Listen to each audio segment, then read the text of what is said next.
Welcome to A Reason to Talk with Chris Reason, back with another conspiracy theory. This time, the disappearance of Johnny Gosch is our topic of the day. Before we get into today's episode, let's hear from our sponsor. Are you interested in merch and other awesome products? Then check out our available inventory today on our online store at ebay.com/str/Chris Reason Network.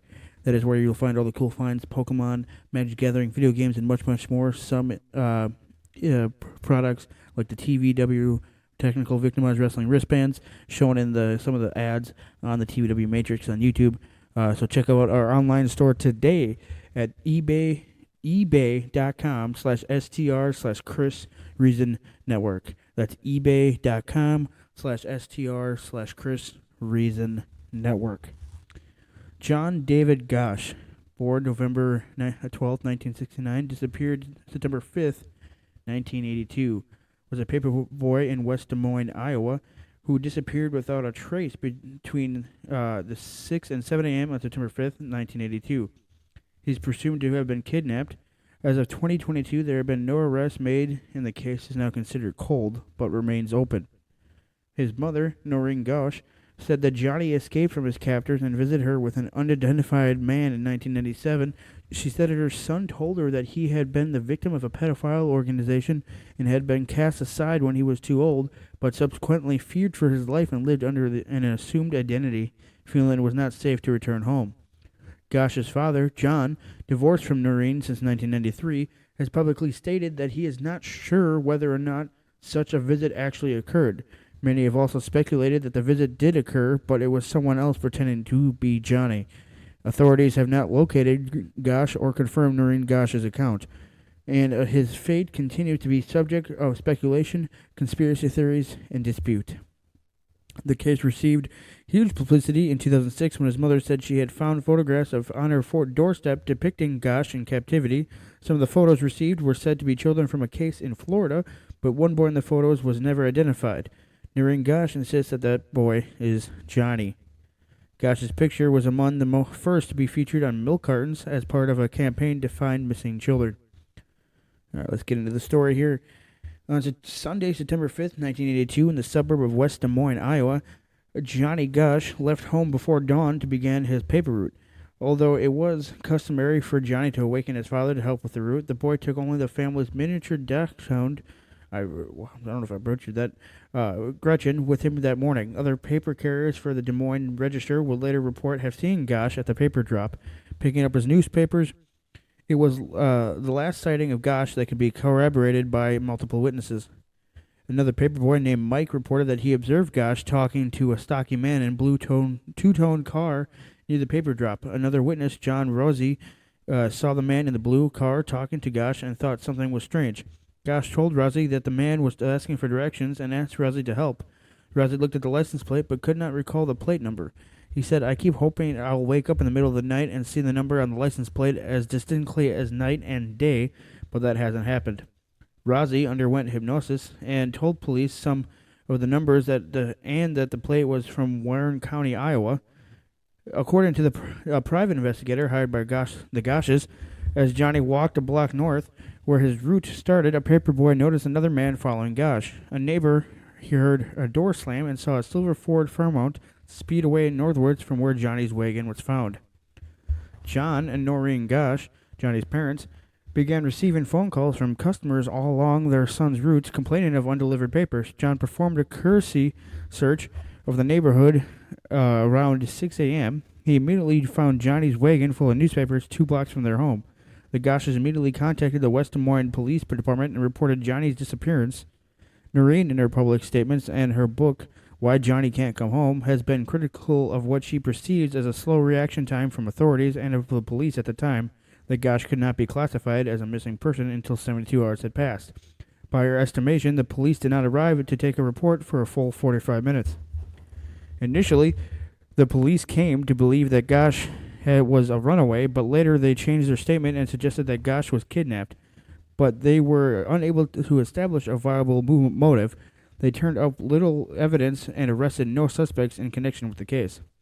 A few months after her September 1982 disappearance, Noreen Gosch has said her son was spotted in Oklahoma when a boy yelled to a woman for her help before being dragged off by two men. Over the years, several private investigators have assisted the Gosches with their search for their son. Among them are Jim Rothstein, I probably butchered that name, I apologize, a retired New York City police detective, and Ted Gunderson, a retired chief of the Los Angeles FBI branch. In 1984, Gosch's photograph appeared alongside that of Juanita Lee Estevez on milk cartons across America. They were the second and third abducted children to have their plights publicized in this way. The first was Eaton Platts.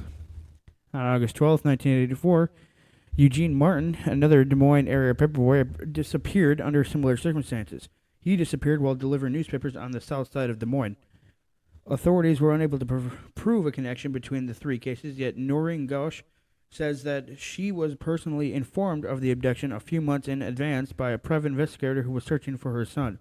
She was told the kidnapping, who would take place the second weekend in August 1984, and would be a paperboy from the south side of Des Moines.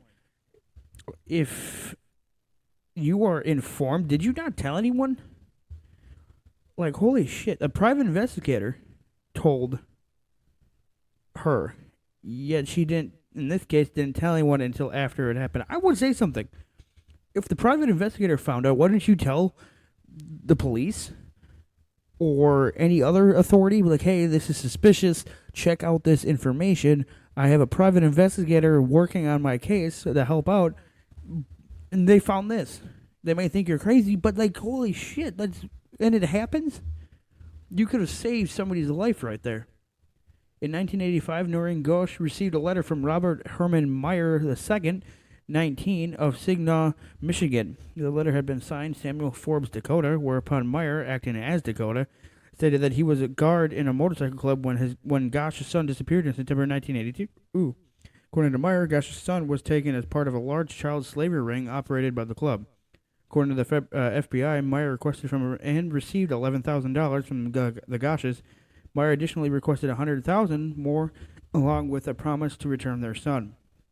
Meyer was arrested in Buffalo at the Canadian border by FBI agents and was later charged with fraud by wire.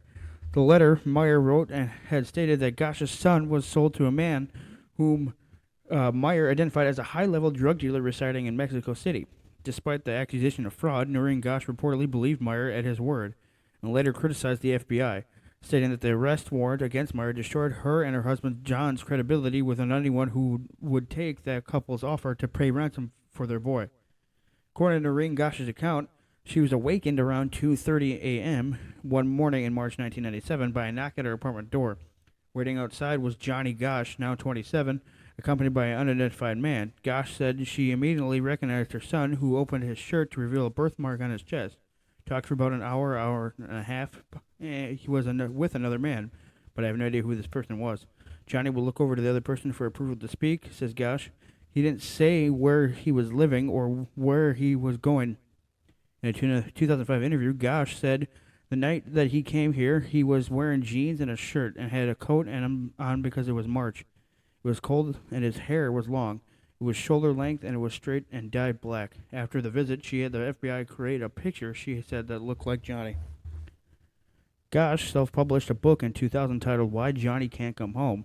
The book presents her understanding of what her son went through based on the original research of various private investigators and her son's visit.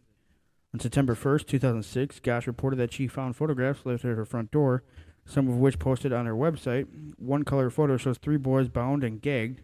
She says the black and white photo appears to show 12-year-old Johnny Gosch with his mouth gagged, his hands and feet tied, and an apparent human brand on his shoulder. A third photo shows a man possibly dead who may have something tied around his neck. Mrs. Gosch stated that the man was one of the perpetrators who molested my son. Gosch later said the first 2 photos had originated on a website featuring child pornography. On September 13th, an anonymous letter was mailed to Des Moines police. Gentlemen, someone has played a reprehensible joke on a grieving mother. This photo in question is not one of her son, but of 3 boys in Tampa, Florida, about 1979 to 1980, challenging each other to an escape contest. There was an investigation concerning the picture made by a Hillsborough County, Florida Sheriff's Office. No charges were filed, and no wrongdoing was established. The lead detective on the case was named Salva. This allegation should be easy enough to check out. Nelson Salva, who worked for the Hillsborough County, Florida Sheriff's Office in the 1970s, said the details of the letter were true and added to that he also investigated the black and white in 1978 or 79 before Gosch's disappearance. I interviewed the kids, and they said there was no caressing. I could never prove a crime. Salva says, when asked for proof that this was indeed the same photo from the investigation nearly 3 decades prior, Salva could not provide any. According to the documentary film Who Took Johnny in 2014, only 3 boys in the pictures were identified by law enforcement, but not one of them thought to be Johnny. Noreen Gosch still believes the pictures to be her son. In 1989, 21-year-old Paul A. Bonacci told his attorney John DeCamp that he had been abducted into a sex ring with Gosch as a teenager and was forced to participate in Gosch's kidnapping. John DeCamp met with Bonacci and believed he was telling the truth. Noreen later met him and said he told her things he could know only from talking with her son. He said that Johnny had a birthmark on his chest, a scar on his tongue, and a burn scar on his lower leg.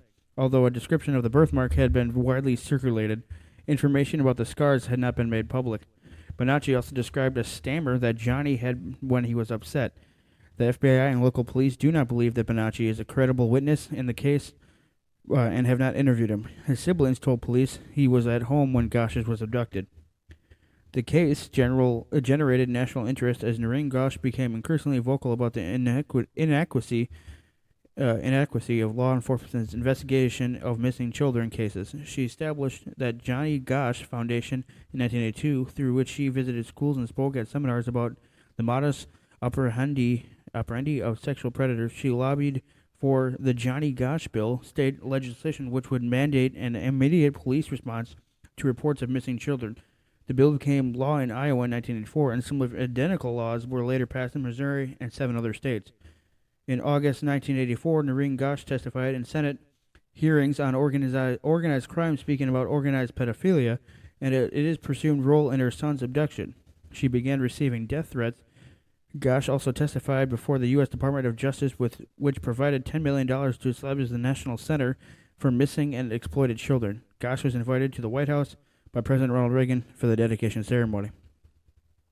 To this date, Johnny Gosch has not been found. Proceeded to be living with other people somewhere in the States, I'm assuming, from what I have read. I have not seen the documentary from 2014, and I have not read her book. But there's a potentially that he could still be out there if we had the wherewithal or the technology. Just take a picture or one of the pictures from Johnny as a kid to potentially see what he could be looking like now in the 2022.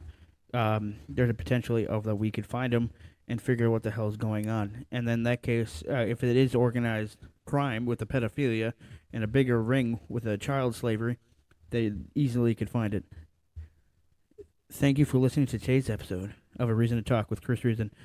For more episodes, check out myself on social media, Instagram and Twitter at the Chris Reason. Check out Chris Reason Network on YouTube for more content as well.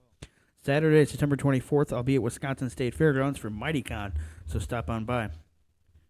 Hit that follow button so you can keep track of when new episodes come out. Available on Spotify, Amazon Music, Apple Podcasts, Google Podcasts, and more. Peace and fucking bacon grease.